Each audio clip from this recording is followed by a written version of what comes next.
Soleil Moon Frye, how are you? Hi, Dewey. Oh, I love that. Thank you. The thing about your show back in the day when I was growing up and I had more hair, my sister Alana was way obsessed. She had the shoes and the look and everything. It was one of those shows that like she was into, and of course, as a boy, I was like, "Oh, I'm not into that. Oh, I'm not into that. I'm gonna sit here and watch her show." But I'm not into the show. I'm not into the show. So it's funny how the circle is now complete. I am now speaking to someone that I pretended to not like so many years ago, while my sister Alana obsessed about you. I love that. I love that story. Well, please give Alana a big hug for me when we can actually all hug again. Yeah, yeah. Well, I think the fact that you mentioned her name alone is going to cause her to geek out slightly, but that's just a prediction from Big Brother to Little Sister. But can I tell you what I like about your show, your new show on the Please. Peacock Network? I'm I, honored, please. oh, I like because it's updated, it's modern, it's real, it's relatable. I mean, we have a lot of families that are dealing with divorce. It's dealing with issues with growing up as teenagers, identifying your gender, etc. It's written very well, so in that respect, and it's going to get a lot of kids' attention. And I think you knew that going in, because I imagine you weren't going to jump into this unless you had the right plan. First of all, I want to say how much that means to me, truly, and I mean that sincerely. For us, staying true to the authenticity of the original was so important. And I think when you look back at the original of Punky being abandoned by her mother in a shopping center and not having a father, and then that George Gaynes, Henry takes her in, and that they really find each other. And it's like that they become, there's the family that we're born into, and there's the family we choose. And yet, through all of this pain, I really believe that she's come out of it as someone who realizes that in life, so often, things, and this is my belief, things happen for us and not to us. And that it's like, that each of us has our own story, and our stories are important. And so, staying true to that in this was so important to us, in which we could deal with, what does that family look like? What would Punky's family look like today? How would she parent? How would we talk about these things? And I really hope that in some way she helps to heal through laughter and inspires other people to have these conversations with their kids, with their families, with someone they can trust. And that is really important to me. And I know, at least for my kids watching it, it's literally been like, they're like, are there hidden cameras in the house, Mom? Because like you just said that the other day.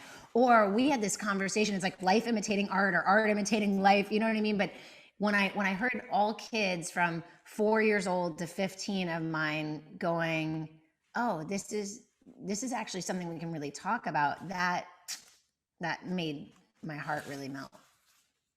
What was the one thing you were worried about the most going into this? Because there's a lot that people could say when you go back to something you did in the past, and people are going to speculate, but people have to go in understanding that that was then and this is now, in my opinion. But as a the performer, as I'm sure you probably had some input in the writing process, what did you worry about most going in?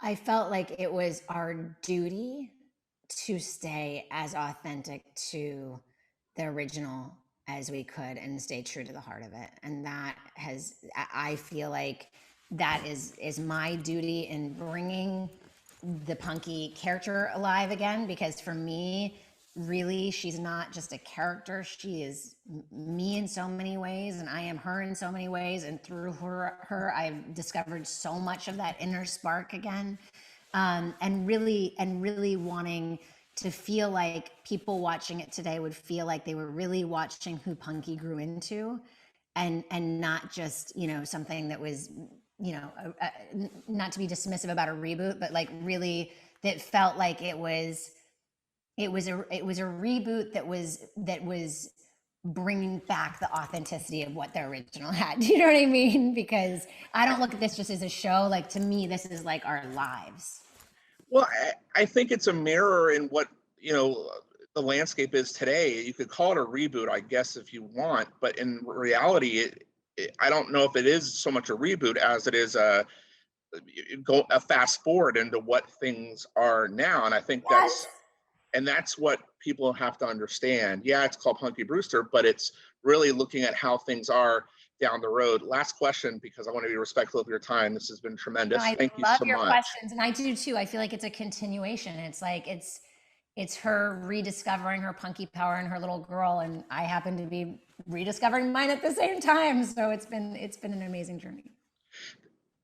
Whose decision, this is the last question, whose decision was it to have the picture of your father figure from the original series up in the original apartment, obviously? Um, because for those who hadn't watched it, they're not going to know, but you do such a great job in that first episode of bringing everybody up to speed. Why that wall? Why right there? Whose decision was that? Because I thought it was great. Well, I love that, and I will pass it on to our incredible showrunners who have been so amazing in all of our conversations. Having Henry, George Gaynes, the incredible George Gaynes, feel a part of it was so important. And truly, I believe that his wings have been wrapped around me this entire time. And so I have to give credit to our incredible team who have figured out ways to really bring that out in the essence of the show, which is so much our lives.